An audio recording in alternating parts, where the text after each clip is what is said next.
Hi, folks. Brian here. Now, today's show is mostly about the TV show Lost, which Leighton just watched, and I was a huge fan of when it was on. But I do want to let you know that I'm going on the road. NSP is doing a big tour. You can get tickets for that, ninjasexparty.com. But I'm also doing some solo shows. You can see me as Ninja Brian, Dre Magnifique, maybe some other things, and maybe some twerp people too. March 30th in Baltimore, April 5th in Ann Arbor, and April 8th in Bloomington, Indiana. You can get tickets for those at treymagnifique.com. That's Trey. And of course, go to patreon.com/Leighton Night to support this show. All right, enjoy.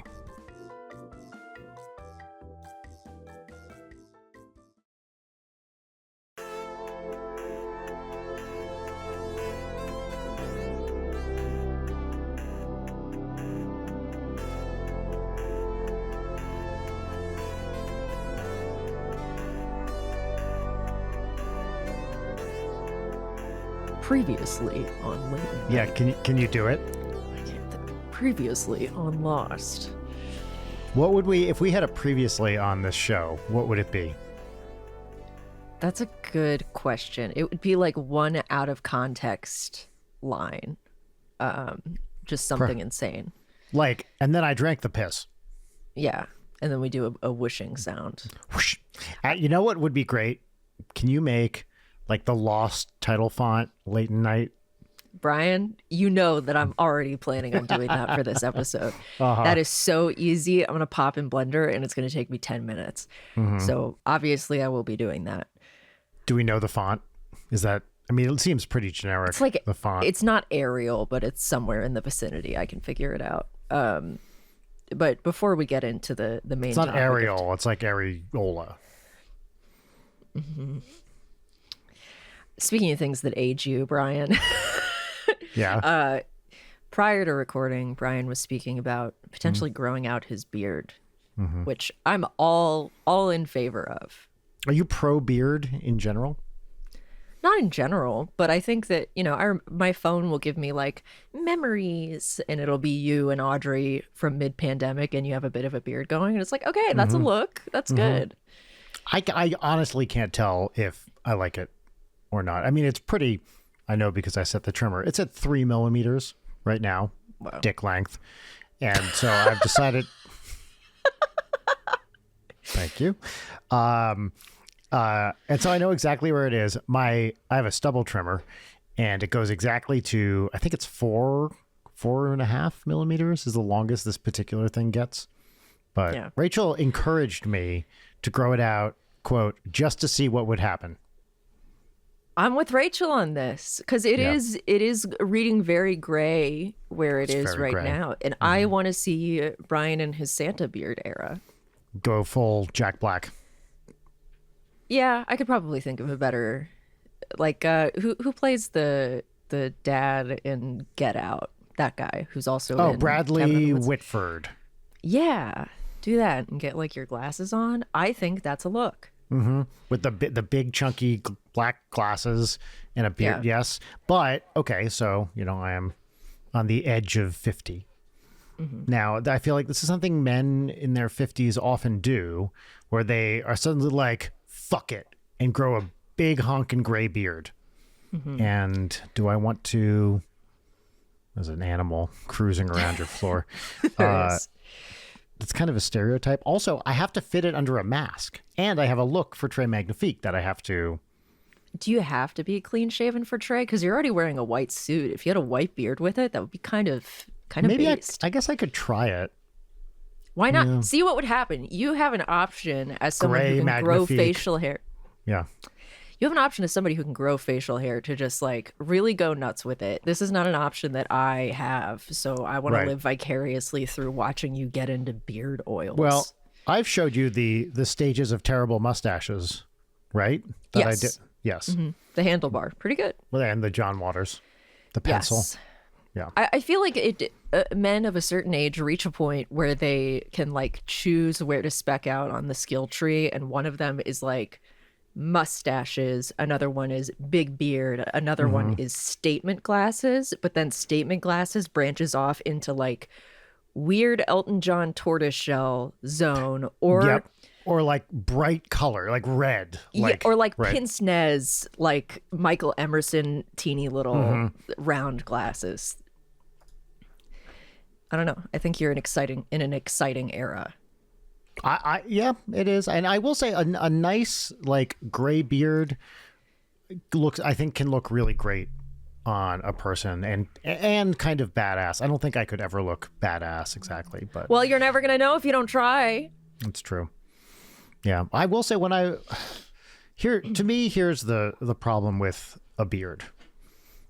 It's this zone. Where do you stop the line? And if the line is too neat on the neck, it looks fake, if you know what I mean.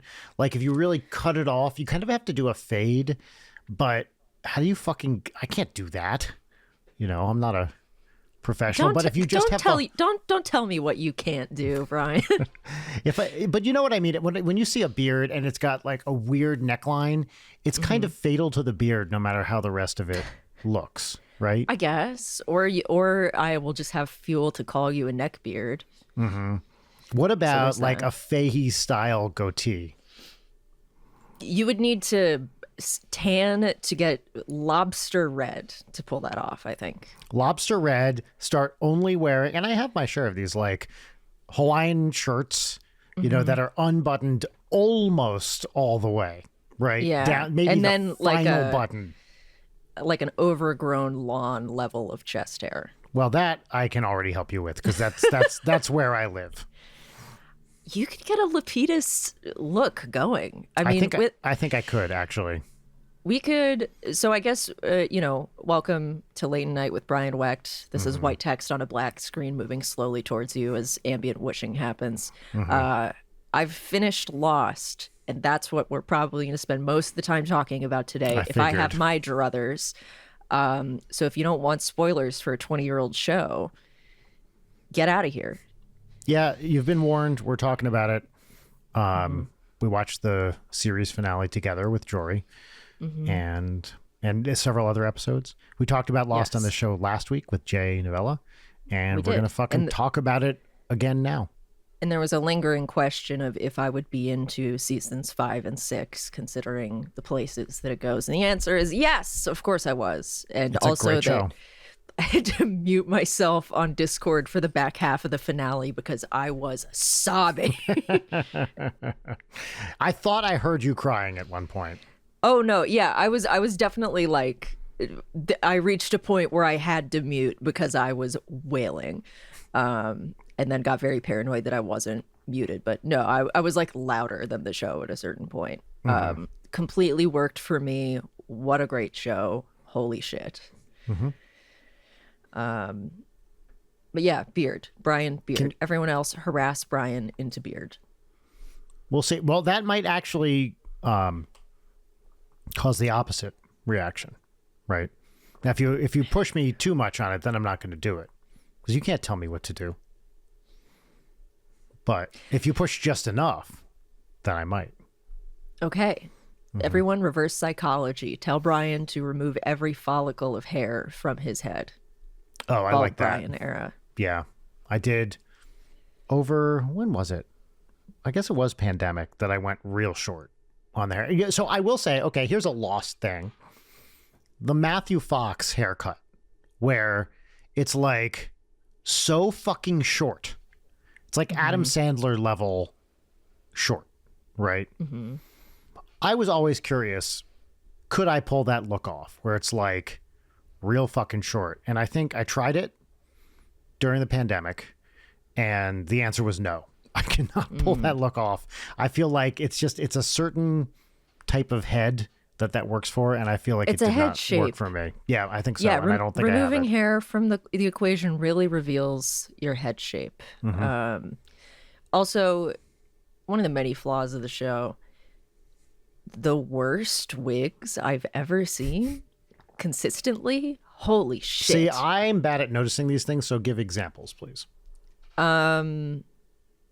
It's very pervasive, including like beard wigs that are really bad. Yes. But like the way, because they're not doing lace front wigs, I don't think, but there are so many shots where you can see the edge of the wig that they didn't like conceal into the face very well. But I mean, it's not just that, it's also like all the girls suddenly have perfect curtain bangs. Like, but you know, I know at a certain point we're supposed to, you know, people, they can't be like shaved. No, nobody's growing a huge beard.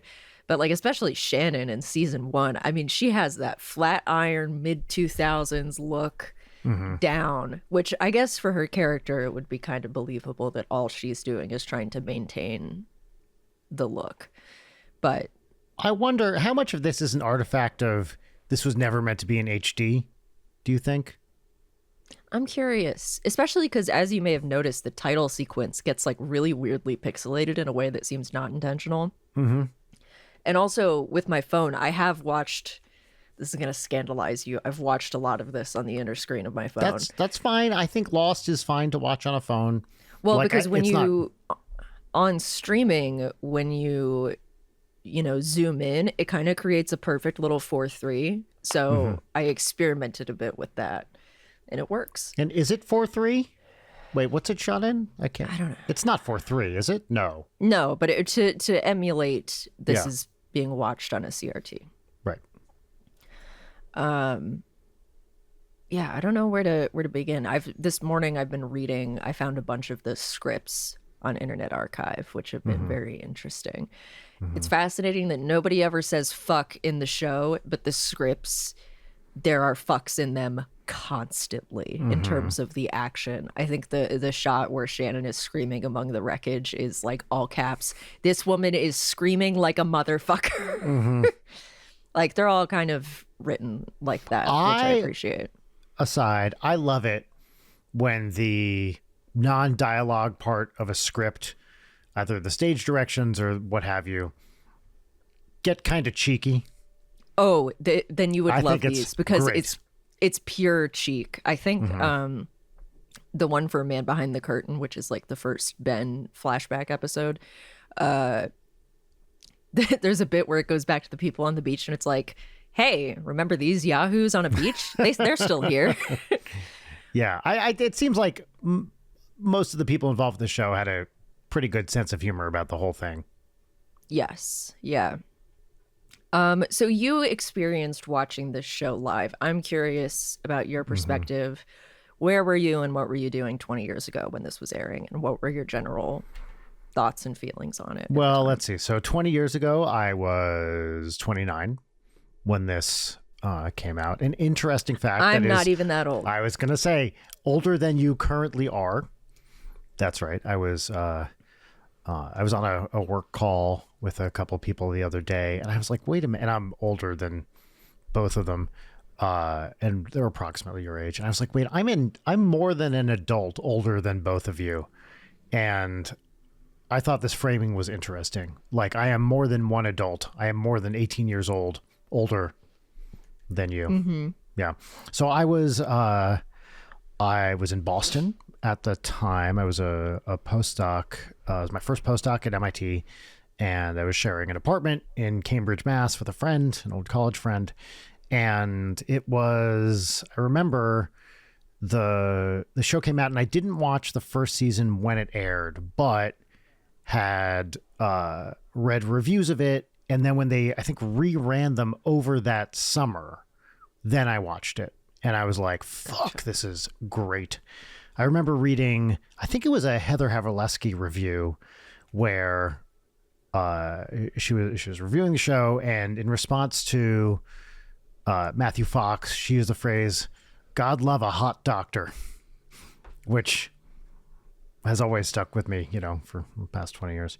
And yeah, so then I watched it, and then I was just fucking in. And for a while, then, I was just into it. And then for a while, let's see, she was on for a few years. At some point, I moved to, what was this? I was driving back and forth between New Jersey and Boston a bunch, and I would listen to the Lost podcast while on this drive and watch the show and got pretty into the lore.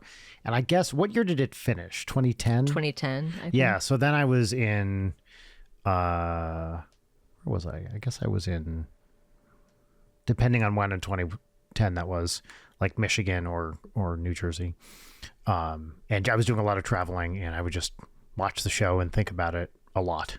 So I was very invested in the mythology, and just trying to figure out where all the stations are and what they are. And I would read the fan boards. I never post. I never post on those things. Yeah. But I was very invested in it, but not to a degree where I was like, you know, I've never been such a diehard fan of something that I get, you know, essentially make it a part of my, I don't know, identity. But I was a big Lost fan. What were like, did you have any overarching theories that you bought into that were maybe not confirmed by the show, but that you know? Well, one theory was that they were going to go somewhere with the Walt storyline. Rest in piss. Yes. As I said on our little Discord with Jory, that's the biggest drop ball of the show for me, that they just like, you know, if you listen, I forget where I read, or maybe Jory posted it. The writers said they had a plan and were counting on him aging, and they knew about it, but somehow I guess the reality of producing it didn't quite work out. So, yeah, that was a big drop ball. But I honestly, when I watch this stuff, I'm not really theorizing. I'm just along for the ride. I'll talk about it a lot with friends and, you know, speculate, but I'm not the type to like come up with theories and blah, blah, blah. I think in the last season, I did think it was like a parallel universe thing, which it sort of is. I mean, really, you know, the word that the Raiders have used for it is it's a bardo. You know, it's this kind of interstitial place, right? And I think that's accurate. So is it a parallel universe? No, but I thought the bomb created a parallel universe, and that's where they were. That was wrong. Yeah, I think it's a really nice stitch of the bomb going off at the end of season 5 into the flash sideways that you get, because it does imply a causality or like temporally that this is happening right afterwards instead of really, at least from Jack's perspective, those flash sideways start at the very end of the last episode with him staring, you know, the mirror with the first episode. Right. So the one thing that I had always heard about the show and that I cannot believe people still repeat based on having watched it, because I assumed that this was a pretty bullshit take, but I didn't realize how bullshit until we watched the finale. They were dead all along. Dumb. The final dialogue of the fucking show is explicitly saying that that's not what was happening. And like Reddit has, the Lost subreddit has these like first time watcher hubs that are spoiler free for future episodes. If you want to go see the death of media literacy, just go read any one of those. Because after every episode, I was like, I'm curious what people think. So many people in that thread were like, wait, so they were dead the whole time? That's not even media literacy. This? That's just like understanding what words mean. Right? Yeah. It could not be spelled out more explicitly. The flash sideways take place in an afterlife where they all meet. End of story. Yeah. They live out their lives. Some die young, some die old, whatever. This is a place in the afterlife they create to meet up, maybe get a little frisky, as we're seeing some of those flash sideways, because you're dead. Hey, you know, have fun. Try that shit you didn't want to try before, right? Yeah, before following John Terry into the light. Oh, man. Because I thought while watching it, I didn't go straight to like, it's the afterlife. But I was like, all right, there's something weird going on with the flash sideways. This is not necessarily, this does not seem like it is exactly what they set up from the end of the last season, which was none of this ever happened to them. So this is how it would have gone if they landed. I really appreciate in looking back on the flash sideways, which were the strongest parts of the season, all of the island stuff and like fake lock, and I liked the Man in Black and Jacob lore, but I felt that like the quote unquote present day storyline kind of dragged a little bit harder, so I was always happy to have the flash sideways. But I like how each character, it's not like if things went really well, it's each of them resolving a major issue that they have emotionally in their lives. Right. And that feels so good, having that click in retrospect, especially with like Ben's not going with them. He has some more shit to work out. And I thought that him being able to like choose his daughter over power in this very limited way was so touching. Mm-hmm.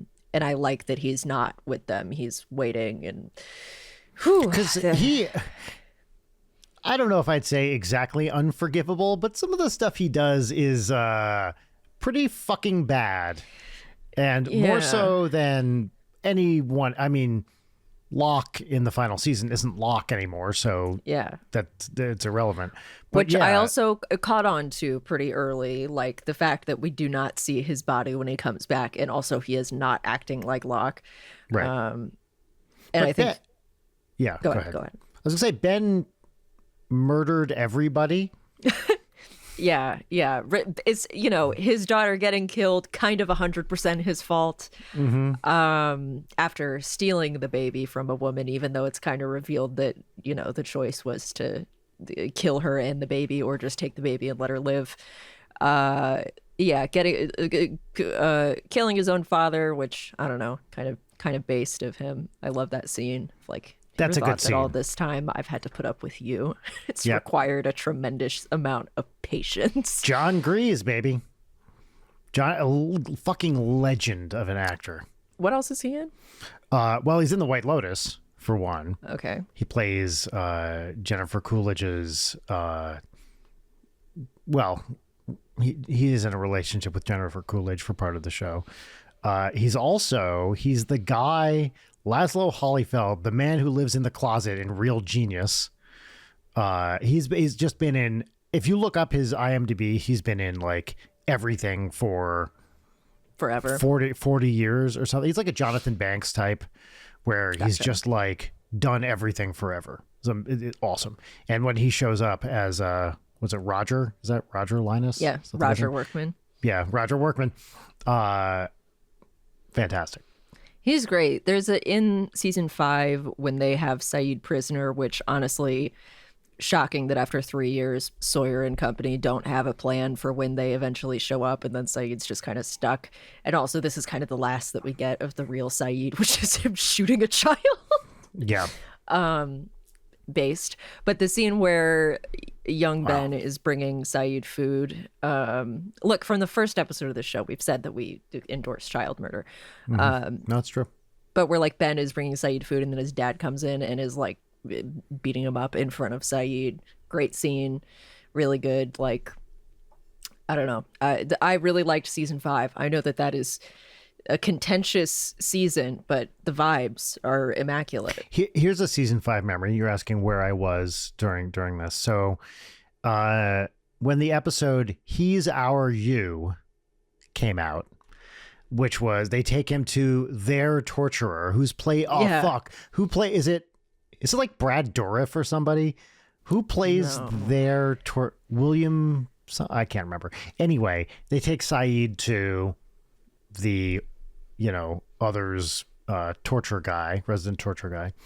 I went to my first ever job interview for a faculty position, and I flew to Portland to interview for a job at Reed College.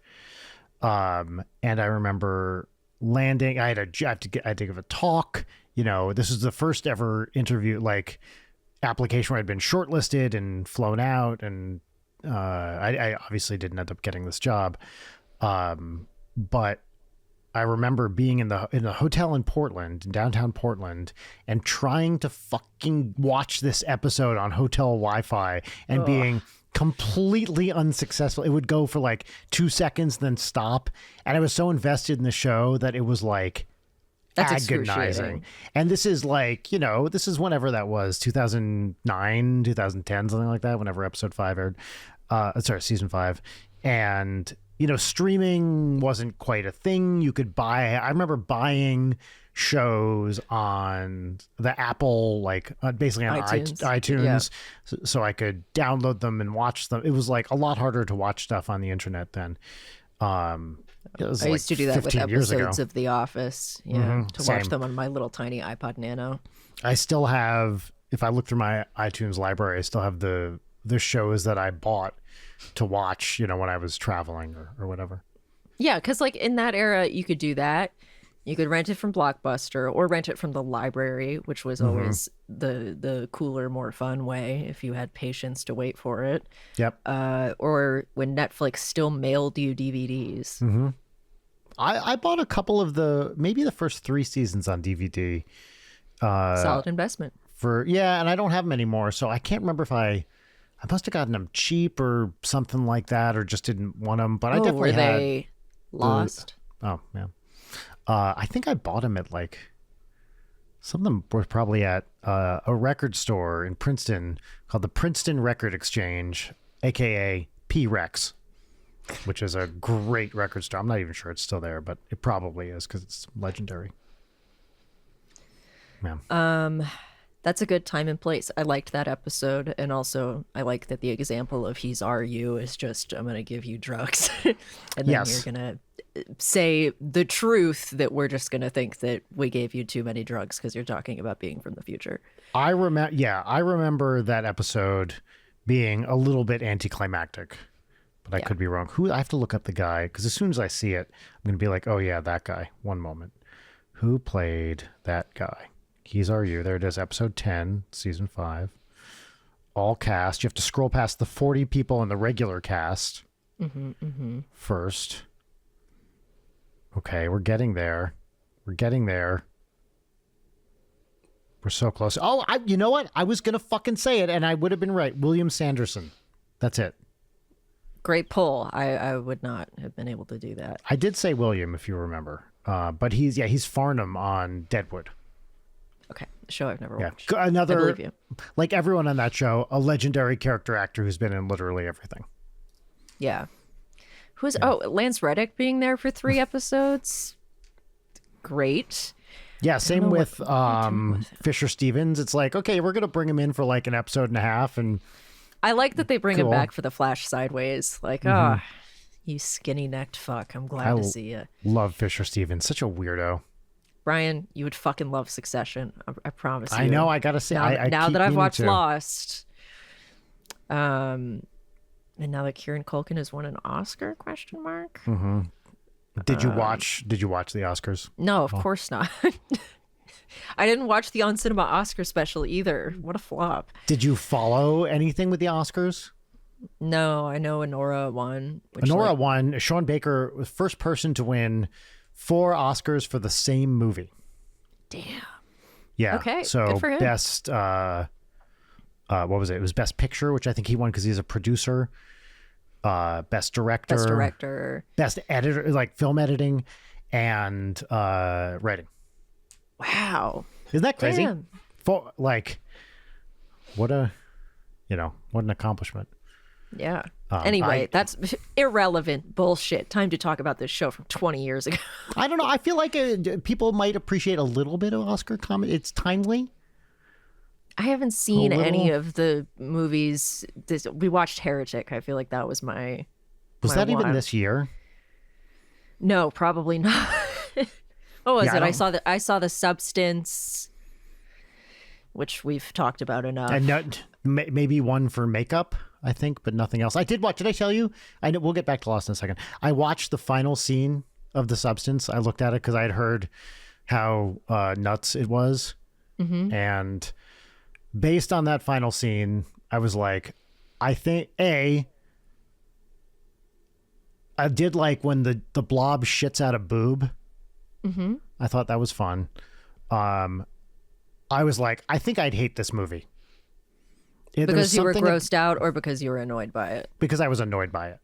And God, now I really want you to watch it. I don't think you'd be able to take it because it's really gross. But there was something, and that last scene didn't gross me out. You know, I thought it was fun effects, but it was something about the shots of the audience reacting as they get sprayed with the blood, fluid, whatever it was. I was like, there's something about the way this is shot, and maybe it makes more sense in context. it doesn't. Yeah, but I guess because of Margaret Qualley, after this lost filled void in my chest, I was like, I should finally try giving The Leftovers another chance. Because I remember catching it when it first aired. I was like in a hotel room in DC as a high schooler on a museum trip, and I was like, what the heck is this show? This is really interesting. I watched like 6 episodes of it, and I can't. It's not grabbing me. I read the book forever Already, ago. like since Lost, you've watched some of the leftovers. Because this was Lindelof's first thing after Lost, I think, right? Yeah, I think so. I think there's a lot to like about Margaret Qualley's in it, but it's I can't even put my finger on why I don't like it. I think the Max Richter score is like one of the best of all time. I used to listen to that score a lot. Like it's a banger, but the show is like not good enough for it. I've never seen it. I've heard people say that the first season can be rough for a variety of reasons, and then the second and third season, I think it's 3 seasons, right? The second and third seasons are apparently, I don't know if better is the right word, but easier to kind of get into. I read synopses of the rest of it, and that cemented my decision to stop giving it a chance, which maybe is not a very charitable thing of me to do, but it really sounds like a fucking mess. If anybody would like to change my view on that, feel free. But no. Anyway, I read the book forever ago, and the book is like shockingly bad. It's another. Is it really? Like, yes, it turns into like a really mawkish romance when it's like an interesting sci-fi speculative premise that it just ends up not really doing much interesting with. I mean, it's similar with Yellow Jackets, which, by the way, there's another episode of that out. What the fuck are they doing? Did you watch it? I just read a headline that said the best episode of the season for the one they just put out.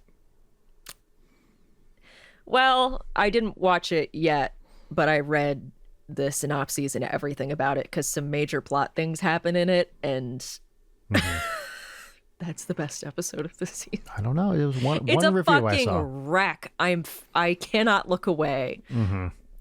I after watching all of Lost, which does all of these things better 20 years earlier.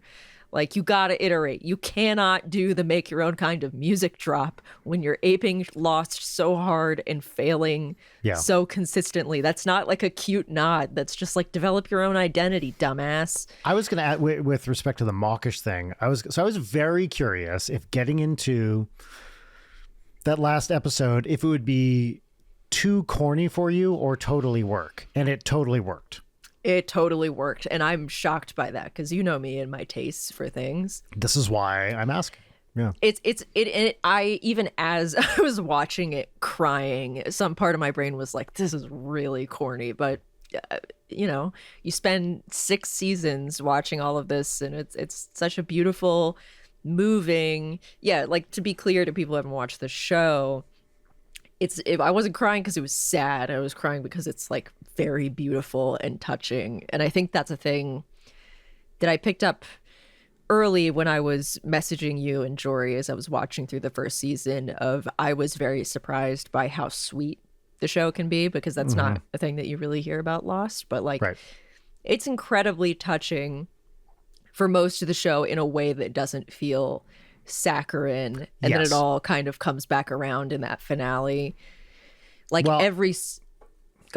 I was going to say, I think there are 2 things. One is the acting is great, and the other is that it feels earned from a writing perspective, and it doesn't feel like they're forcing this shit down your throat, at least to me. You know, you've spent so much time with these characters, you love them, they get certain emotional moments in the story. We watched The Constant together, which to me is, you know, just, I love it. And it all feels earned. And that is earned stuff, well acted, is, what else do you want? Yeah. And I think just the whole idea of the flash sideways and sort of the culmination of that season of Desmond going around trying to get everybody to remember their, you know, time outside of this afterlife deal that they don't know is the afterlife. The moments of like recognition and this very love transcending time and space shit, like, oof, every single interaction with the real Locke and Jack in the sideway, like every single one of those scenes choked me up so bad. And it's also a testament to Terry O'Quinn's acting that he's doing the evil Locke, and then regular good Locke, and it's like such a noticeable difference. Just the It way is. he's carrying himself is awesome. Yeah. His facial expression, and especially because I was really sick of fake Locke by the end of season 6, just because he's kind of a, I feel like until you get the Across the Sea like lore episode on Jacob and the Man in Black, he's like a little flat, but Terry O'Quinn does such a great job that you see him in the present. It's like, ah, fuck this guy, I hate this guy, and then we see Sideways Locke, and it's like, oh, my favorite. Yeah. And when he gets that little gleam, the little sparkle in his eye, because he's being a little bit of a stinker. Oh yeah, and also because like his smile lines are so intense that you see them start moving before he actually smiles. Yes. You love to see it. Yeah. I'm listening to that. What is it? What's the name of this podcast that Chori sent me? What Went Wrong? What Went Wrong? Yeah. Yeah, the 2-parter on Lost. I'm almost done with the one about the pilot. They didn't have Locke being in a wheelchair figured out in that first episode when they did the pilot, which is stunning to me because it reads so well, and also the reveal in Walkabout that he is indeed in a wheelchair. Mwah. Yeah, and then the reveal many episodes later in whatever season that was that his dad fucking threw him out a window. It's pretty nuts. Yeah, I rewatched that episode last night. That's the Man from Tallahassee, right? It is the Man from Tallahassee, because I really wanted to rewatch that one. Yeah, such a bummer. His whole life is a bummer. And then that gutting scene where fake Locke is telling Ben, like, when you killed him, his last thoughts were, I don't understand. Yeah. Oh my God. Because the scene where Ben kills him is really funny. Like, I did not have space to feel sad about it, because at least at that point in the narrative, it's like, Locke is supposed to die. He's supposed to go out there and die, and you don't know that, like, all the machinations of coming back to the island was a trap. Yeah. Can we agree, and I know you agree with this, Jacob sucks. That guy sucks. Like, I don't know, find a hobby, I guess. Like, don't fuck around with people to this extent. I don't care what your fucking cosmic war is. You like, he feels like a petulant child. Yeah, this is a thing that at the end of it, I had a lot of questions about, like, you know, I didn't quite connect that Widmore was a former leader of the others, and that the others are kind of like explicitly Jacob's followers, with the, you know, little connective tissue of Richard being there. Right. Like, and like Eloise, I didn't realize that she was a leader, and then Charles, and then both of them, question mark. It is Jacob doing a bad job for a few centuries, but also, you know, by the time you get to that episode to see like why Smokey or whatever is this way and why he wants to leave, like, you kind of hate him enough already. It's like, well, yeah, your life sucked, but also stop it. I'm always curious with stuff like this. Okay, we have this magical island, which for whatever reason has this magical source of magic. Does magic exist elsewhere in the world, or is the reason the island is so valuable and amazing that they're willing to do all this shit to get there is that it's the only source of magic? There's an implication that there's, you know, when they're saying that if the Man in Black gets off the island, that's it for everyone everywhere. Right. Which it feels a little strong maybe, but right. So I think there are some cosmic questions which do not need to be answered, to be fair. Nope. But, you know, I often feel like, okay, you have one of these things where, you're Miles, let's say. You can talk to dead people. How are you not just immediately going around screaming, there's an afterlife, everybody. There's an afterlife. I know all about it. I can fucking talk to people in it. Everyone chill. We got an afterlife here, people. You know? Like, I feel like if I did a thing that I could conclude, not just like, hey, I think I saw a ghost or whatever, but I've got like incontrovertible proof that you can verify that I can talk to the other side and people are over there. This, A, I'm cashing in hard on that, but B, I'm telling everybody. I really liked the scene in Miles's flashback where he's talking to Dean Norris from Breaking Bad and comes back to give him his money back. He comes back just to tweet sex gifs. But just telling him, like, you should have told your son that you loved him when he was alive is so cold. And I love how it connects to his story with his father. What's his father's actual name? Because he says a different name in every one of the tapes. I think Pierre Chang is the canonical name for him. It's not Martin Candle. He's Martin Candle in one of them. Yeah. Francois Chow. I think I have said this about that specific actor before, because he often gets cast as people with a French first name and an Asian last name. Really? Because that's his name is Pierre. Sorry, the actor's name is Francois Chow, and in Lost he's Pierre Chang, and in other places he's something else. But I feel a kinship with him because I have, like many people, a similarly multicultural name. I have an Irish first name and a Jewish last name, and I like this kind of multicultural concatenation of names. But there's something about the French first name and the Asian last name that is fucking awesome. And I like that actor a lot too. He's so good in all of the videos. And like, I forget if it's the very beginning of season 5, but where it is them shooting one of those videos with him. Yeah. And continues on to all the stuff in Dharmaville. Dharma Tech fucking rules. Best part of the show, in my opinion. What else do you want? Just like 70s computing. Come on. It's amazing. Yeah, and we've got Patrick Fischler running around. Yep. Sheriff Sawyer, which we get a little bit more of in the Sideways 6. Yep. Yeah. That's right. I liked, because I've been rewatching bits from season 3 because I just wanted peak others, Juliet and Ben content, because Juliet's kind of out of the picture pretty early in the end game. Yeah. And it's interesting watching that bit, knowing stuff that they hadn't really figured out. Like, I think you feel it in hindsight once you've watched all of it, like the places where they had not quite figured out what the fuck was going on with the others yet. Yeah, and is Juliet, like, which side of the fence is she on ultimately?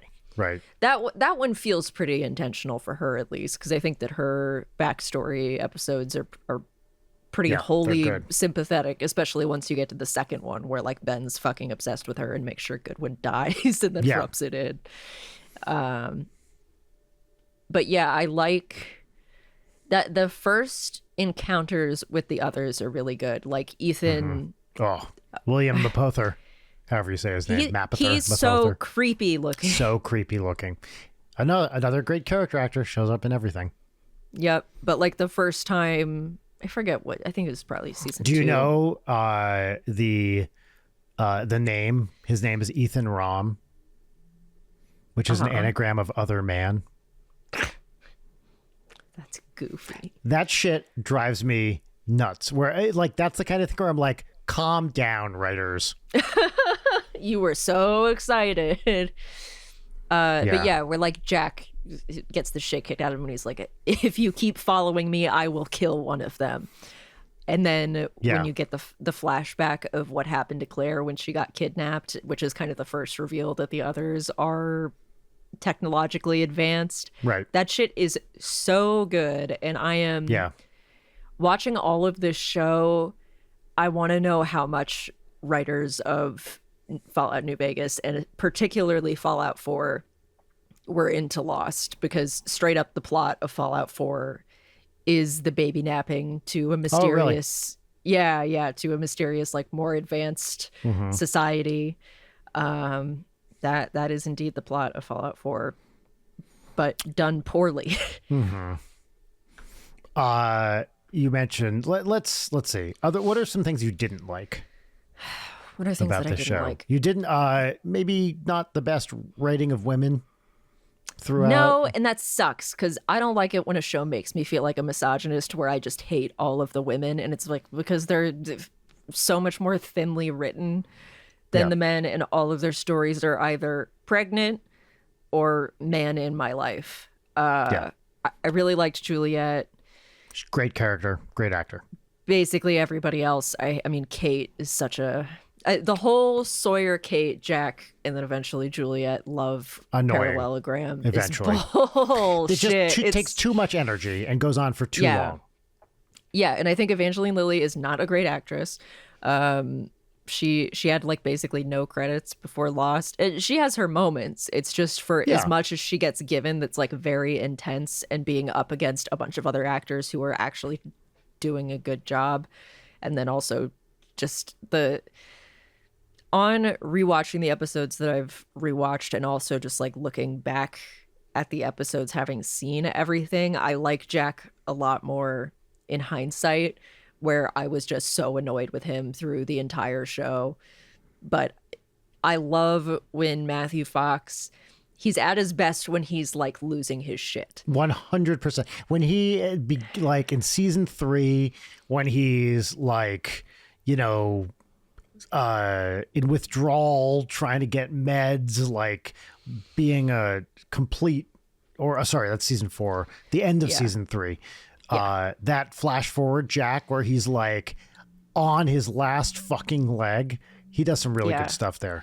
Matthew Fox does a thing where when he's yelling, he starts bobbling his head. Oh, really? Like, do you know where my friends are? And also like he will go through just any scene where he's yelling, he'll go through like multiple little modulations in how he's yelling, where like a smile will creep in or his voice will break. It's just a treat. That's my favorite Jack. All other Jack, why are you doing what you're doing? I hate you. Fuck you. Be nicer to Locke. Stop worrying about Kate, for fuck's sake. I do like Angry Jack, where the smile comes out and it's like why are we doing this? Like, why are you treating me like this? Like, it's almost funny. Yeah. And I'm gonna like lose my mind. That is a good Jack. Yeah. For sure. And like upset about his dad, Jack. Great. Easy. Love it. With his weird little pointy. I've never seen somebody with pointier, whatever those teeth are. The ones that, reverse molars, I think, is what those are. Because they're in the front. They're so pointy. Let's see, what else don't I like? I think there are a lot of characters that I just am completely uninterested in. I think Michael, Shannon, and Boone get kind of Shannon and Boone wasted. Yeah, I know. I do really like when Boone shows up in people's visions or flashbacks later. It almost like he has a little bit more verve to him. Like he's almost having, Ian Somerhalder is like having more fun with it in a way that's like, oh man, I wish we had this in season 1 instead of you like. But he looks in the early episodes, he doesn't. There's something about the way, I don't know if the way he looks or the way they make him up or dress him, he doesn't look like he belongs in the show. No, he looks like he's from a totally different universe. Yeah, they like put a little too much like rouge on his cheeks or something. And Shannon to some extent too. I think that Shannon could have been really great in some, because like I think you do need to have the person who is like not adjusting to what's happening. I meant Saeed. Yeah. Like it's just she's so flat even when you get the backstory in the episode where it's like, I wonder if she's gonna die this episode for no fucking reason. I just do not, there's no universe. To me, it doesn't make sense. Saeed, who is a character that has been through like literal hell, you know, and is such a complicated, interesting character. Yeah. That would be the person he picks? What are we doing? Yeah, just because she like helps him with whatever the transceiver era of, because she sort of speaks French and that's how they know that the transmission. I don't buy it. I don't like that pairing. Yeah. Neither do I. Why couldn't we have gotten like Rousseau and Saeed? That would have been weird. That was exactly what I was about to say. That would have been awesome because those two have both been through it. Yeah. Another thing I don't like, I usually don't care about characters getting killed off abruptly or unceremoniously, but the way that Rousseau is just like fucking done. and then we don't see her again until the Sideways. That's rough because like the whole show, I always wanted more of her, and we get very, very little. Yeah. Also, I think that Alex and Carl, I don't care about you two. Sorry. No, I agree. I also don't think that Alex, the actor for Alex, is particularly good, which makes a lot of the scenes where it's like Ben being, sad about her, like she's just not selling any of it. Yeah. Again, I'm a misogynist. What do you think? Because this is something that I think in retrospect bugs me more than it did at the time. We're going to name these people after philosophers. We've got a Locke and a Hume and a Rousseau. And it's like, again, to me, that it just screams, calm down, guys. It's a little cute. It's a little cute. We get it. Chill.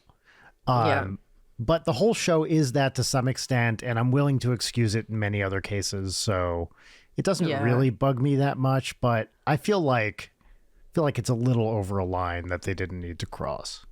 Yeah. What else bugs me? I almost think that they explained too much. I know that for a lot of people, they didn't explain enough by the end, but I don't like the backwards justification that like, oh, okay, so the smoke monster / man in black, anytime somebody saw somebody who is dead, that was him, leading them somewhere. I like the ambiguity of, people are seeing things from their past, or like Kate with the black horse. Like, you don't have to explain that. Or any of them like seeing Walt. I know that they were going to do more with Walt, but just like, there are a couple of those little dreams or apparitions or whatever that people have that are uncanny and creepy. And I don't want an explanation for that. It's a magical island. John's paralysis has been healed. At a certain point, you really don't need to explain. Or maybe all of that some of stuff. them are just seeing things. It happens. Yeah. Which is definitely the case sometimes. Sometimes they're dehydrated, they're traumatized. They're in the jungle. They have mango madness. Mango madness, indeed. I think it's funny that people seize on the polar bear thing, which it's like is thoroughly explained. Yeah, too much. Sawyer and Kate are in the polar bear cages. Like, it was just a weird Dharma thing. You see a shark with the Dharma logo on it. I believe you're referring to Fucktown. Indeed, the bone zone in the bone cages. zone, the biscuit zone. The real Skinner box wasn't if Sawyer could get the biscuit. It was if it could get the two of them to fuck. That's right.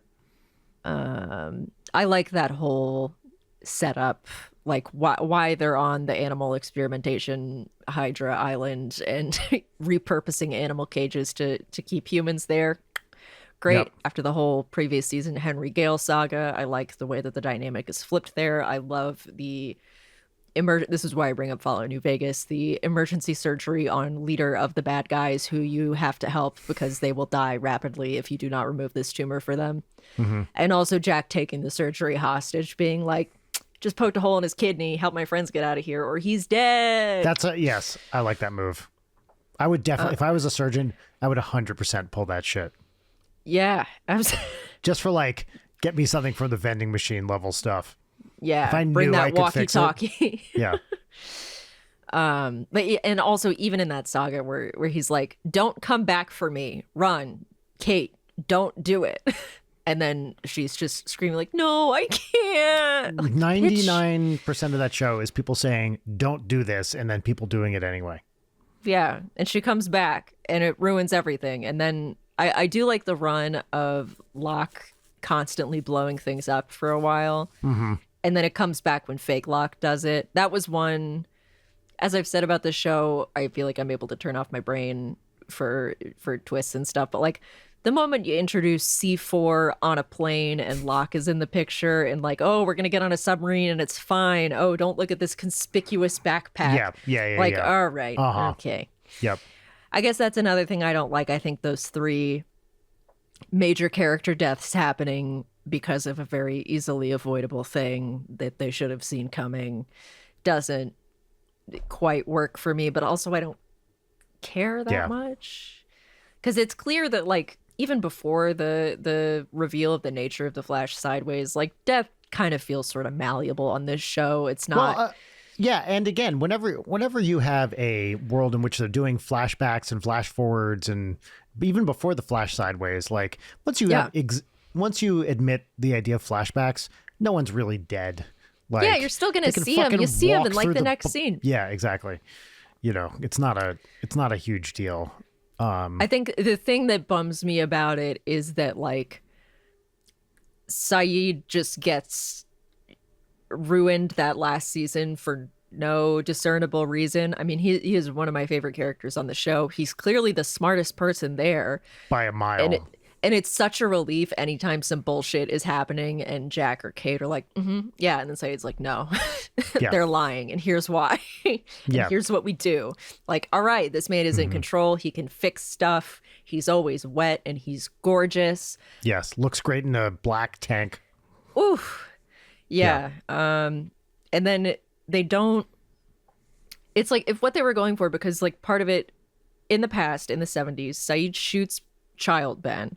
They take him to Richard. Richard is like, okay, we can fix him, but he's never gonna be the same afterwards.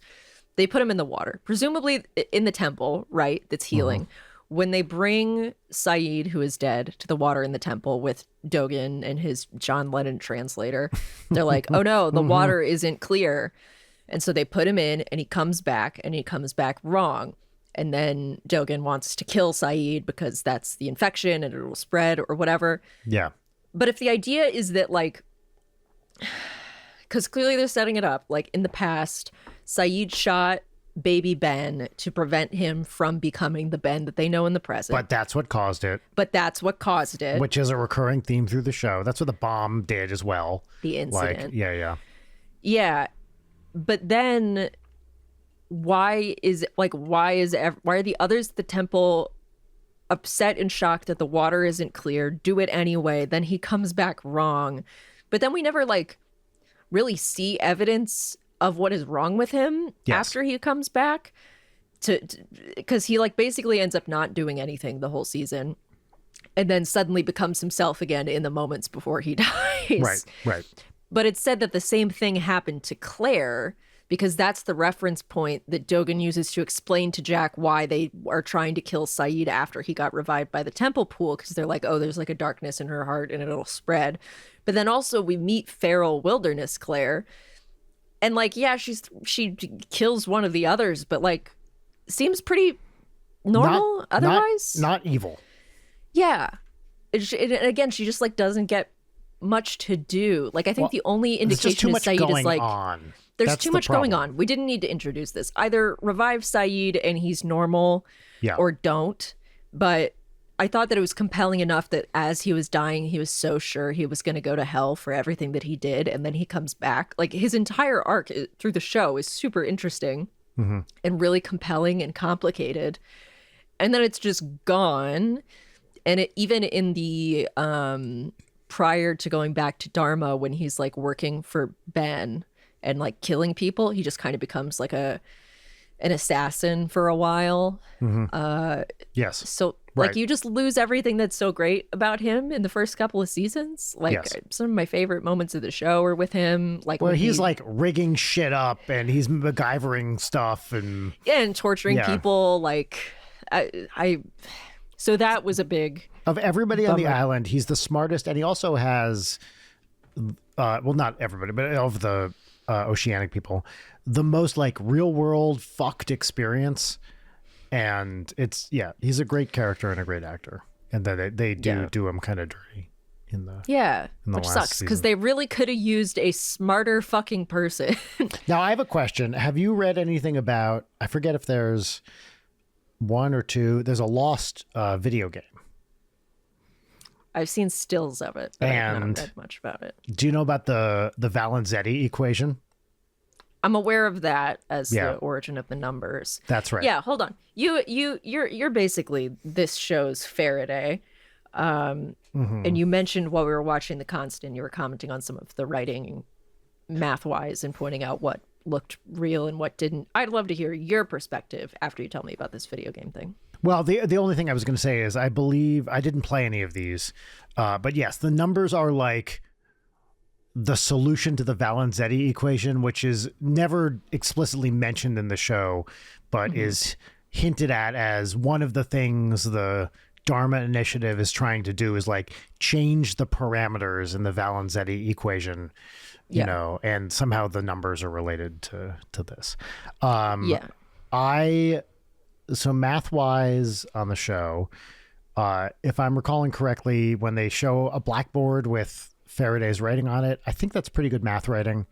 Generally speaking, they, you know, there's a certain thing people do where you can tell they've never written that style. They're just like not writing the symbols right. And I think they do it. I have to look at the freeze frame to really make sure, but I can tell what they're going for at the very least. And I think they do it pretty well. I really appreciate time travel stories that are, you can't change the past. You tried to, and that caused the thing to happen, which is the reason it happened. And that is exactly their philosophy of time travel on the show. And I think that's great. I think they're pretty consistent about it. And I think that's a smart choice. It's kind of the only sensible way to think about time travel happening. And it comes back in many different guises on the show, like Eloise killing Daniel, you know, like what she knew she had to do. Like, I think that type of stuff is really compelling. They do have one, is it the stopwatch that does kind of like a bootstrappy paradox thing where it doesn't have an origin? It's like it travels from the past to the future and then back to the it kind of goes in a time loop, and there's no clear origin point of it. Look at season 5. You mean when Locke gives the compass to Richard? The compass, that's what it is. The compass. Yes. Yeah. Yes. You know, so yeah. I think that's all I have to really say about the math and the science in the show. Like, I'm very willing to forgive it, you know, this type of thing for not being accurate, because honestly, who the fuck cares? It does bother me when people write math poorly in a show, and it happens all the time. I love freezing on blackboards. It drives my family insane. But when we're watching a show where there's math, I'll pause it and be like, okay, Audrey, look, the person who was writing this had no idea what they were doing. I would love to see you have a tip line where people just send you stills of blackboards and movies and TV, and you go through them. Yeah, and it's pretty clear, too. Like, I don't know. It's like someone writing a language they don't understand, right? Like, you know, it's usually pretty obvious when someone. We need to get you like a sheet of plexiglass to put in front of you at your computer and give you a whiteboard so you can do it in front of the screen. The idea that anyone would ever use a transparent board to write anything is maybe the dumbest conceit of House and Number and all these fucking shows where people write. Like, you can't read it unless there's a white wall behind it. What are you doing? No, the only time I've ever done that was while manic. Which is like, yeah, it makes sense, because that's how you feel. You're like, yes, I'm figuring it out. Yeah, when you're beautiful minding. That's right. Yeah, I've got a Trent Reznor score going in my head right now, and I'm going off. I've never known a professional scientist to use a transparent board. It's dumb. No, it's transparently stupid is what it is. I think we should. Yes, please. We discussed this on Discord, but we did not discuss it on the pod. Top 3 and bottom 3 characters for you. Top number 1, obviously Ben. Best character on the show. Great actor. Yeah. Fucking love him. Really, really great. Every line delivery is fucking hilarious. Yep. Love Desmond. Great character, great actor. Henry Ian Cusack. Just, you know, great actor. Fucking hot as hell. And really fun, interesting storylines. Number 3, I'm going to say Miles. Love Miles. Okay. Ken Leung is so sassy. He's so fun. I like it when he just gives people stank. So I think I'm going to put him out there. I mean, he's kind of a minor. He comes in so late in the show, you know, that it doesn't count as much as some of the people you see in season 1. He's in the band with like Faraday and Lapidus, and it's like they're still great. They're not there. They're still great all the time, but they're wonderful. But if we were going with the major characters, probably Locke is there too. Yeah.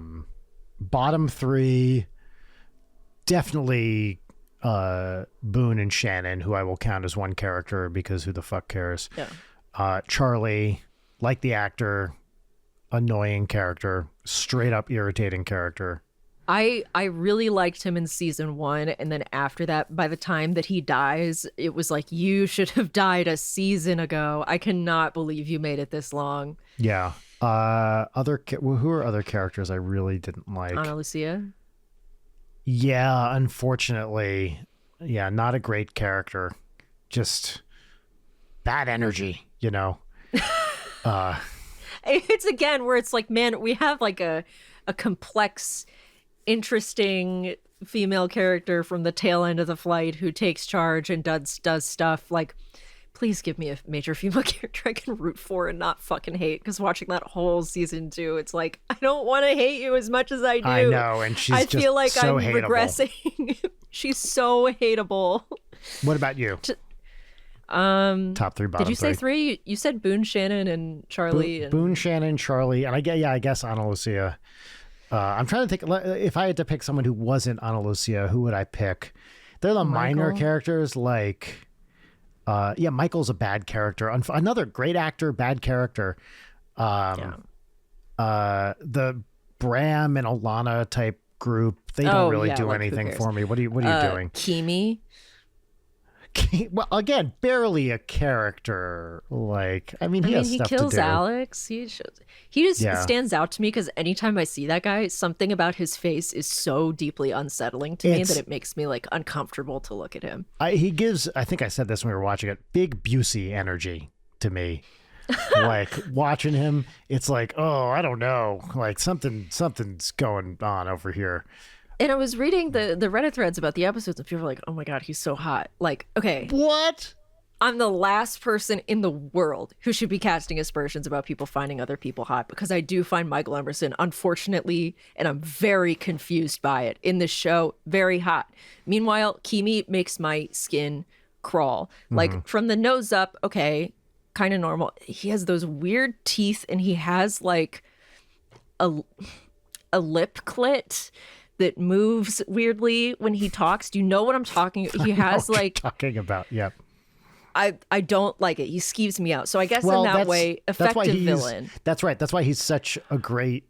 I mean, I don't think he has a ton to do, but he is very good at being very unsettling, which is, again, why I say it's Busey type stuff, where you look at him, you're like, That's true. whoa, That's true.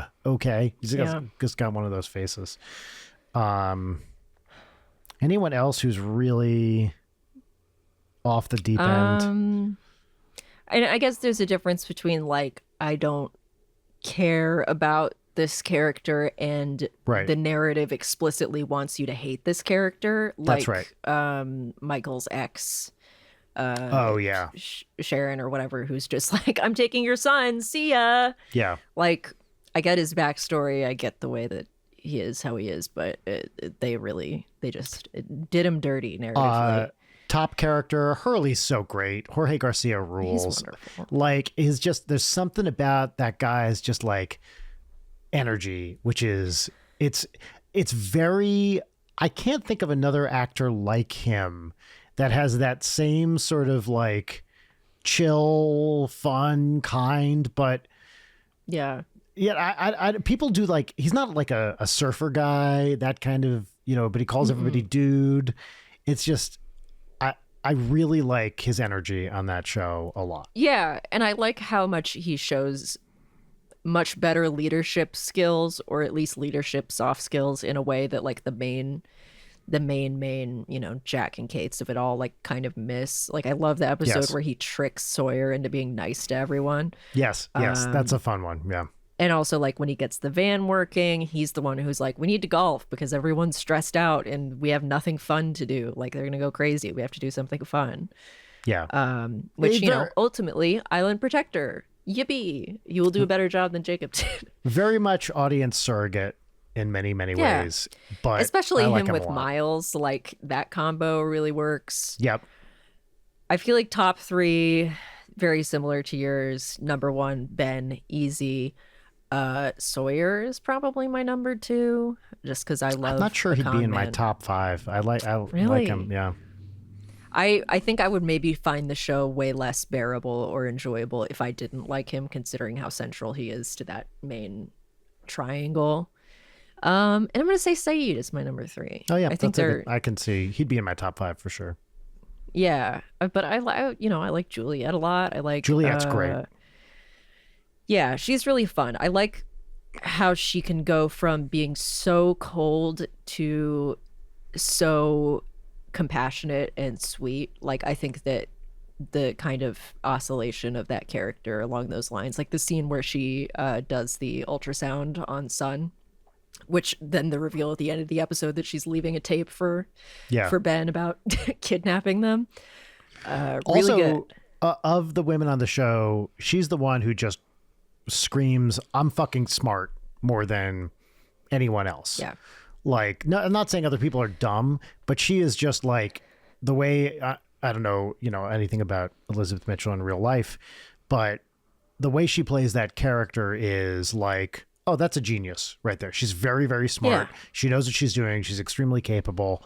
And like, I like that portrayal. Yeah. And she's willing to, essentially use other people and do what she has to do the stuff she needs to do, which I think is, I wish more women on the show were written like that. Yes, because like Kate does it, but in a way that feels like she is not actually exercising agency. It's That's just a very 100% like right. Yes. flip floppy. I will follow whichever man is or isn't giving me attention right now, which I get that, but not is our lead lady here. Like, her whole defining thing is that she's like stubborn, which isn't super fun to watch. Bottom three, Ana Lucia. I'm sorry, season 2 is so good, but I cannot stand her. Michael, sorry Michael, and I think I like Vincent. Say what? Vincent. Yeah, fuck that dog. Fuck Vincent. Fuck that dog who provided comfort to Jack in his dying moments. I'm gonna say Kate is in that bottom 3 for me too. In terms of like realizing you're not wrong. When you start an episode and it's like holding on a character's face and it's starting to do the whoosh and it's like, no, not a Kate episode. Stop that. Yep. Yeah. Meanwhile, where it's like, oh, this is a Sawyer episode. Yippee. No, or when it's a new character, like when they do the Juliet one or when it's the Ben one and you're fucking finally. Yes. Like, what's this person's deal? Yeah. Layden, do you want to explain what you just texted or what you want me to do with this? I don't know. I just thought it was funny. It's a tweet of a very clearly vintage business card, front and back, for a guy who calls himself Dr. Dan, but it's an E instead of a second O in doctor. Yep. Expert plain and fancy fucking, evenings by appointment only. It says extra attention given to neglected married women. Virgins treated gently, spinsters satisfied.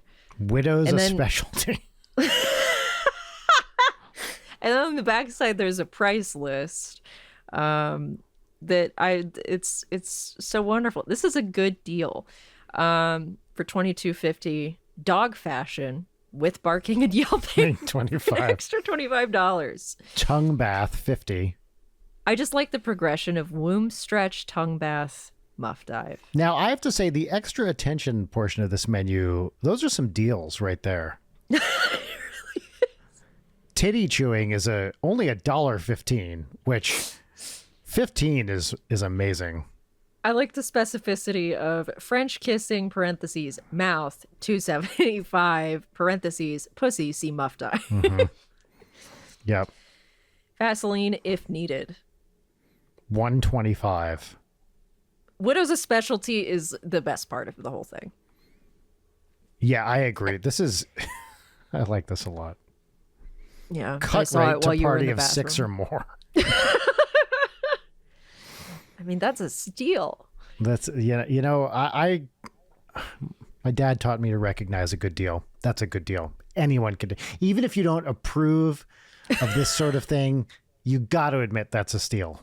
You That's got a to good deal. admit he's good at what he does, and Yep. that widows inquire with it. Well, I think we're moving on to segments. And Right. our first segment on the show is a new segment we've kind of been trying out this year, just to see, we figured maybe it'd be good to do something different for 2025.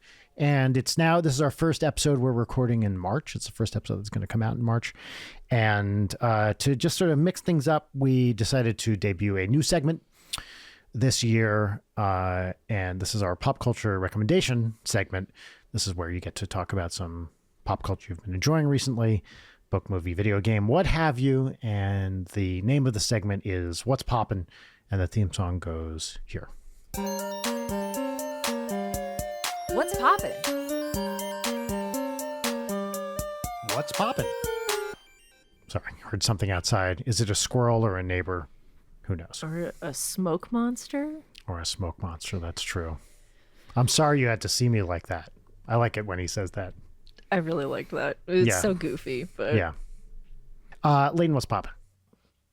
what's popping for me on the note of us talking about Lost for an entire episode where I feel like I didn't even make any major declarative statements about the show. It was great. I loved it. There we go. I just did it.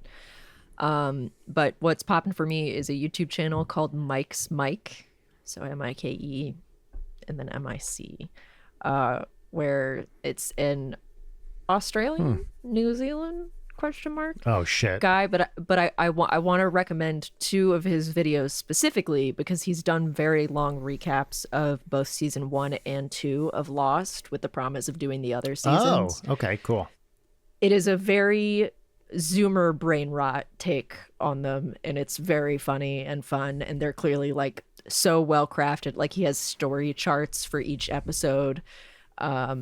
I have really, really enjoyed watching them, and I can't wait to watch this guy's other videos because he does recaps of like, aughts, weird animated movies and other semi-obscure things, or like recaps of long TV shows. Very enjoyable. Mike's Mike YouTube channel. Highly recommend. Cool. That is what's popping for me. Brian, what's popping for you?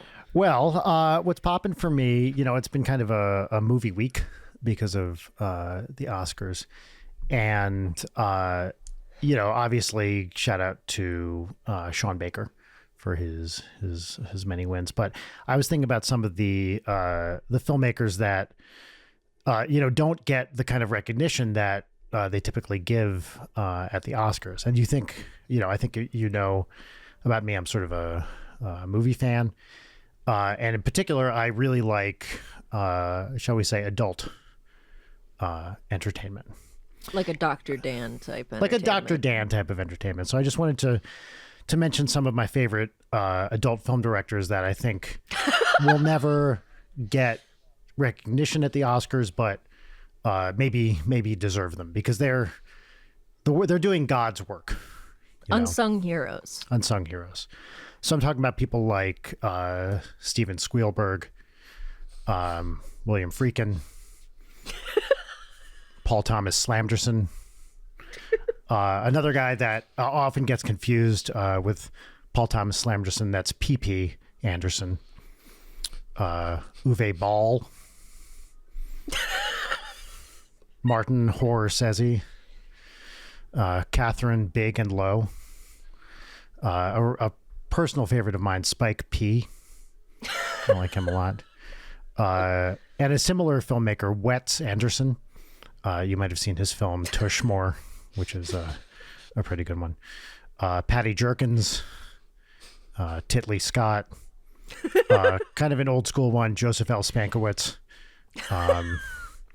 John Singleton, Akira Kurosawa, a guy that has actually some really fun recent work, James Mangold. And I don't know if you've seen his movie, A Complete Fun Bone, that got some attention this year. Richard Pinklater, Pud Apatow, Tyler Purvey,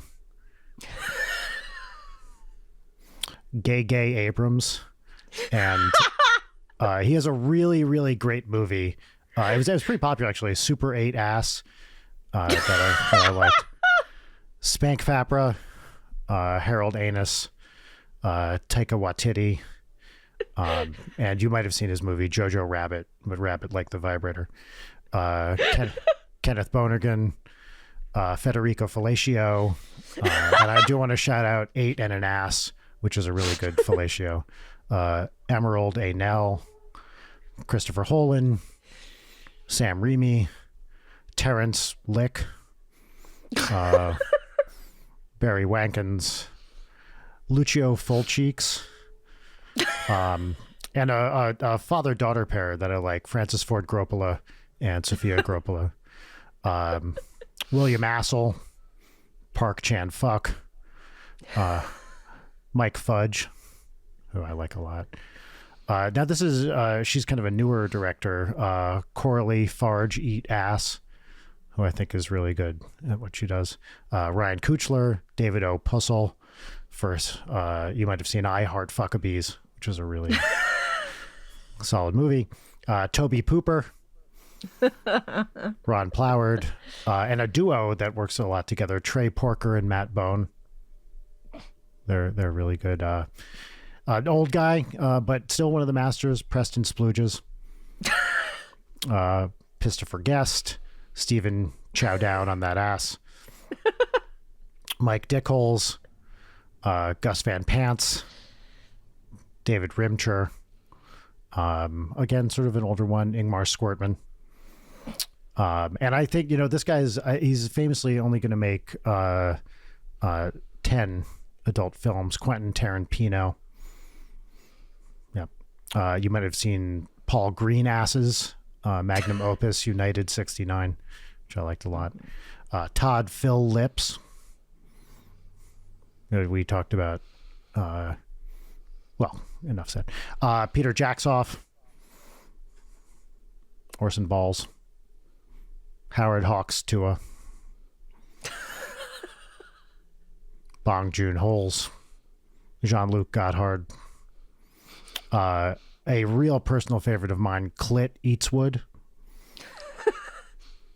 A really talented director. John Cassavetes, Sam Peckinpah, Steven Soderbergh, Bust R. Keaton, Ava DuVernay, Oliver Bone, James Cameron, and you've probably seen his big hit Titanic, which was a popular movie. Tim Squirtin, Melvin Van Peebles, Alejandro Gonzalez Iñárritu, which is a great director. You look confused, but I can't imagine why. Throbert Baltman, Spike Bones, Bernardo Bertolucci, James L. Boobs, Cecil B. DeFille, Louis Ball, and maybe you've heard of his art film My Dinner with Andre's Ass, which is it's long, but it kind of it's worth it. James Rampion, George Cuck, or Jordan P. Hole.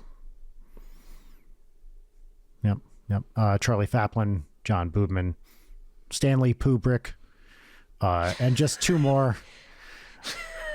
The Master, Alfred Hitchcock's, and maybe my favorite, all-time favorite adult film director, Guillermo del Toro.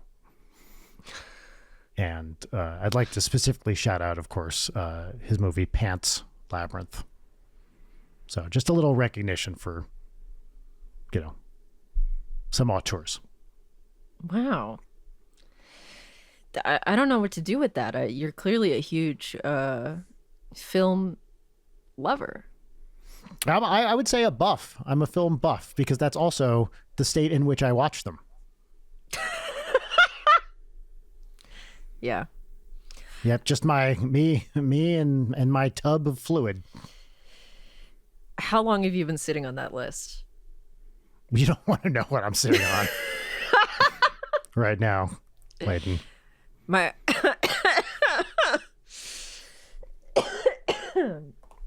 think my favorite was Gege Abrams. I like Gege Abrams, yeah. Kind of hard to beat. Yeah, it was hard to... There was a lot of rearranging. You didn't even run with hard this. to beat off on that? You know, you make choices in life. Comedic choices. I see. Yeah. Every time I thought you were going to some. stop, it kept going. That's the goal. That's called comedy. What were the ones that were too risque for this show?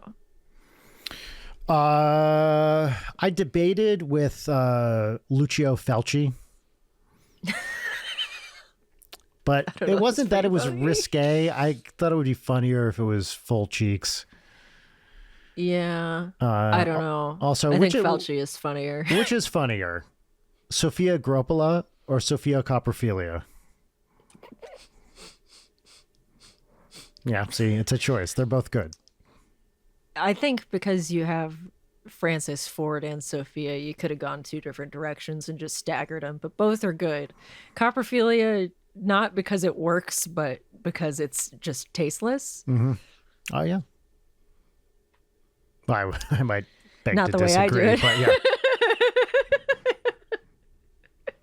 I also really liked Howard Hawks' Tua. Yep. Very good. Some of these just kind of write themselves. Yeah, as you were sitting there doing it, I was like, man, I would be hard pressed to come up with any one of these at this moment because you were just ready to go. You had a full magazine, just punching it. Took me a while, you know. I chipped away at it. I will. Yeah. The one of these that I thought of a long time ago, which is my all-time favorite, and maybe the funniest thing I've ever said, is Clit Eats Wood. Clit eats wood. Yeah. Clit Eats Wood. Yes. That's you can't. Do you have beat that. Do you have an actual what's poppin', or do you just have your pre-prepared bit? Yeah, I got a what's poppin'. I've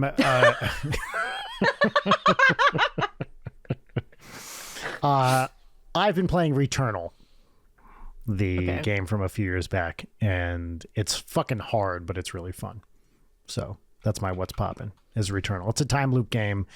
It's a roguelike time loop, and you fight monsters in a kind of weird alien world. And I'm stuck on the first boss, but I think I'm getting better at it. But essentially, every time you reawaken, like you get a few. I still haven't quite figured out what you get to carry over, but not much. So, yeah, it's actually a tremendously frustrating game in many ways, but it's been okay for me. But that's how you know a game is good. Is it really a good game if you're not extremely frustrated with it? Yeah. Because of what it is, sometimes you just enter a room, you kind of go into different rooms, and sometimes you just walk in a room and you're like, well, I'm fucked, you know, and you've been playing it for half an hour and then you die and restart. So nice. And I like reading things. My favorite thing when you're struggling with a hard game is reading people who are like, what are you talking about it? I did it right away. What are you talking about? You know, that was easy. I'm like, fuck yourself. It's not easy. Yeah. Or like for me, who's very staunchly an easy mode story moder, I don't want to play on nightmare difficulty on anything. But even if I'm like embarrassingly struggling on the easy mode and people are like, why are you even playing a video game anyway? Why don't you just watch a movie? Why don't you stop? People get to play games the way they want to play games. Yeah. The way somebody else plays a single player game doesn't affect you, bro. Nope. Doesn't matter. All right. Well, on that note, that's what's poppin'. Big shout out to all those adult film directors that Brian mentioned. Legendary bit. Now it's time for our consider.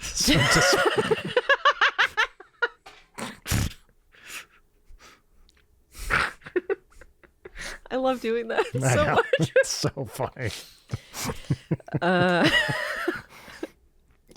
Now it's time for our final segment, which is 3 parts gratitude exercise, 1 part petty grousing. The name of the segment is Peaches and Lemons, and the theme song goes right here. Peaches and lemons. Peaches and lemons. All right, we'll start with lemons. You go first. My lemon is, you know, I'm home for a little stretch before we go on tour, and I felt like my schedule was pretty under control, and then I got to today, and I'm like, fuck, I have too much to do to get ready for this tour. And it was very predictable that it would all need to be done right now, but oh my God, it's like the set list for, you know, I'm arranging the music and I'm practicing it, and then I've got my own Trey stuff, and actually I'm doing a couple live shows with JP and his his band. Oh yes, I was just invited to one of those. Was it the one on the 7th? Yes. Great, you should come. That'll be fun. I would like to. And yeah, so suddenly there's like so much to do, and I feel like it just came out of nowhere. So that's my lemon is, and if I had budgeted my time maybe a little bit better, I could have been better about it, but I don't know. So that's my main lemon is just, it's not that I have a lot to do. It's that I feel like it came out of nowhere. Yes, that makes sense.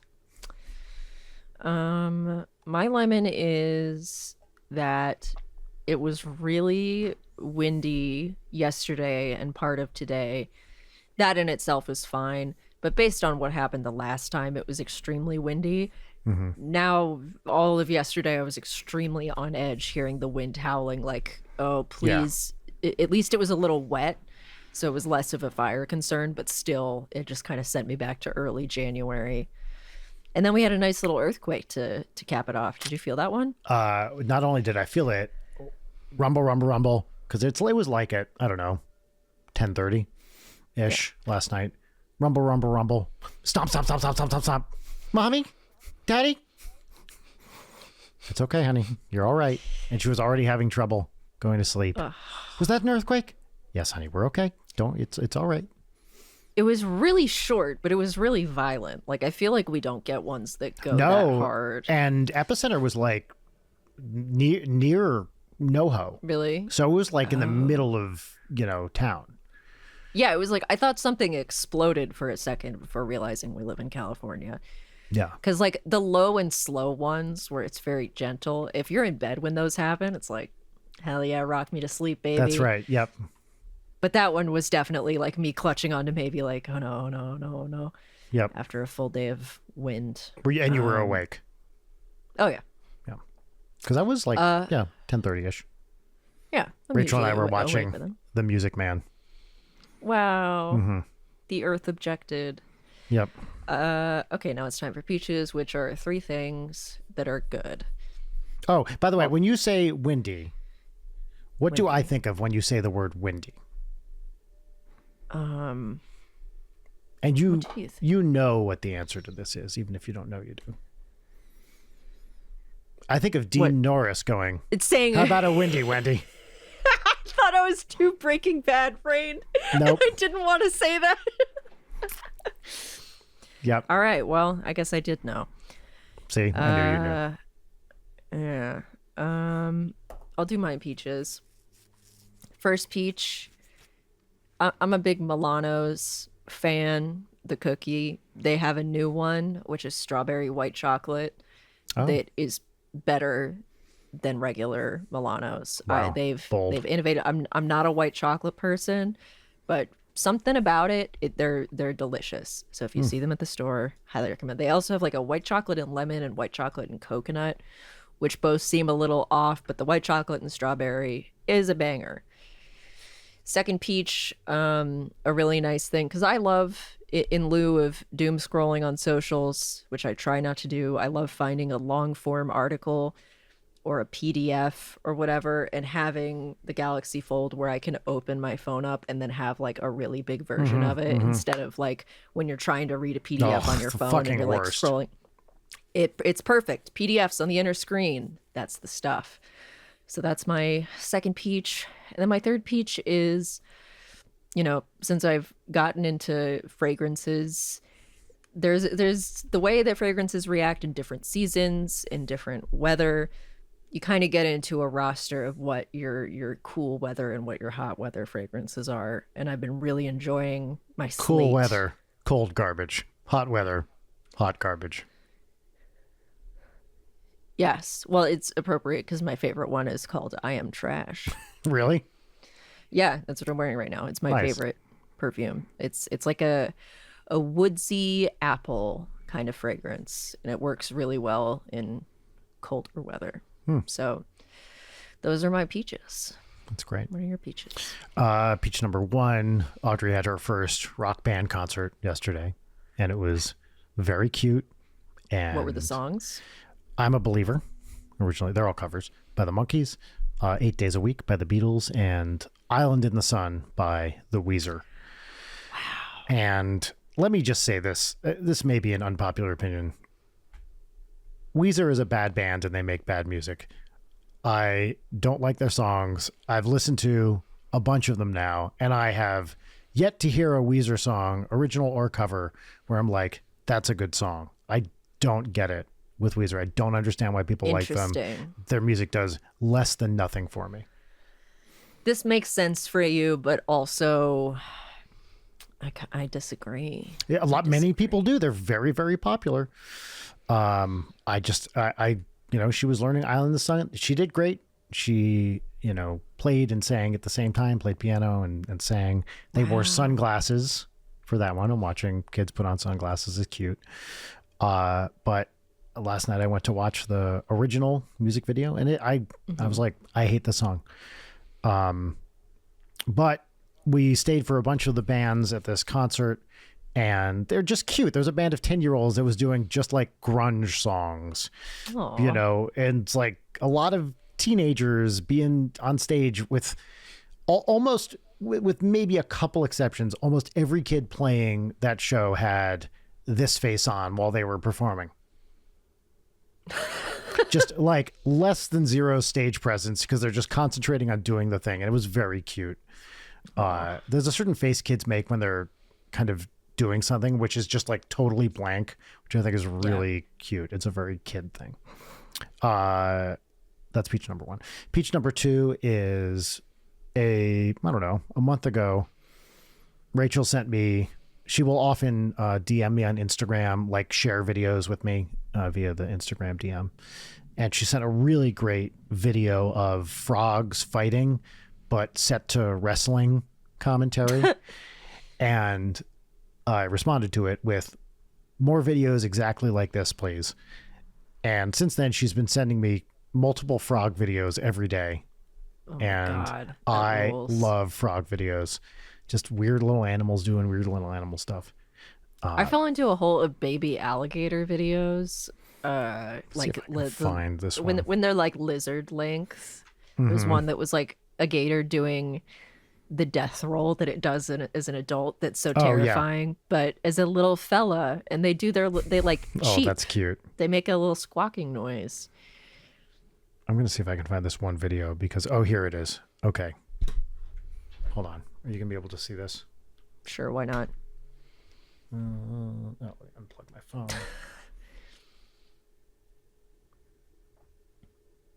Yes. Okay. So maybe you can see if you look on there. Yeah. There it is. Okay. How can I play it?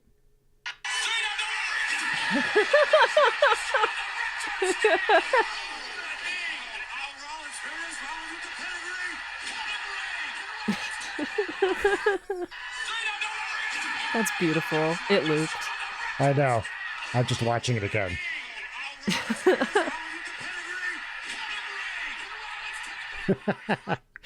So it's, for those of you who aren't watching it, it's I believe the species of frog is a giant African bullfrog, and they are just like clowning on each other. It's awesome. So yeah, frog videos for my wife. And my final peach is Audrey is now very into watching SNL commercial parodies on YouTube. And the one she loves the most is Almost Pizza. Do you know Almost Pizza? No. It's a Bill Hader, Kristen Wiig one, and it's really great. And she thinks it's very, very funny. So we watched a few. Some of them are like too adult for her, obviously, but it's very cute to watch her start to get into, sketch comedy. And she also says, she doesn't say SNL, she says SNL. So she was like Daddy, Rihanna's S&M. can we watch an SNL video? And I guess she's just saying the letters one at a time. It's an and. SNL. Yeah. Saturday and live. Yeah. She really likes, there's an old one, Jingleheimer Junction, where it's like Tim Meadows is like Jingleheimer Joe or whatever. and it's a bunch of people with their first initial on their sweater. And it's Cameron Diaz, I think Cameron Diaz, Michaela Watkins, and Horatio Sands. And Horatio Sands is Umberto, and Michaela Watkins is Claire, and Cameron Diaz is Kate. So you get UCK. And then Will Ferrell comes in as Frank or something. And Audrey thinks this is the funniest thing ever. Of course she does. Because and Tim Meadows is just trying desperately not to let Frank get to the front of the UCK. And we were watching it with her, and she did the thing that people do in movies that you think no one ever does in real life, where she goes, they almost spelled fuck. Oh, God bless and keep her. It's such a kid thing. It's so cute. So this, I guess, sketch comedy reminds me of, there's a character who basically shows up just to die in season 6 of Lost, where it's like one of Whitmore's lackeys. Oh yeah. Who, when she shows up, like she's on the ground, I was like, is that Tina Fey? Like she looks exactly like Tina Fey as Liz Lemon, and every time she shows up in a scene, it's like, you don't belong here. What's going on? Which got me to watch a bunch of 30 Rock clips on YouTube. I also have been watching 30 Rock clips over the last week on YouTube. It's a great hole to fall into. Just Dr. Spicement clips. Yeah. Jack Donaghy eating an orange. Yeah. Which one was I watching? I was watching, it was one of the ones with Martin. Wait, what's his name? Not Sure. Martin Sheen. Oh my God. Michael Sheen. Thank you. As Wesley. Yes. Oh, yeah. Yeah. Wesley Snipes. Yes, that's right. Yeah. Great show. Anyway, that's our show. Yeah. Wow. I'm curious. I sure hope you If liked peop- Lost, because Yeah, because that's all we talked about. Thanks for tolerating it. I'm curious what the percentage of people listening to this don't care and are not going to watch Lost, or watched Lost and liked it. I don't know. Let us know. I'm curious. Who are your audience? Who are your favorite Lost characters? And also, who's the hottest on the island? Be honest. yeah, that's a good question. Who was hottest? I don't know. Tough. It is hard. It's tough. It's almost like they cast hot people on this show, on a TV show. Yeah. I'd like to give the final words of the episode today, Please, if by you all don't mind. means. I know normally it's your thing, so with your kind indulgence, I'd like to My to finish mindless this kind episode. indulgence. Yes. I just ended this episode by saying they were dead the whole time.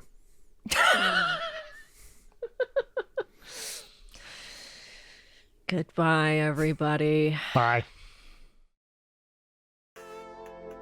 Leighton Night is produced by Brian Wecht and Leighton Gray. Sign up for our Patreon at patreon.com/Leighton Night.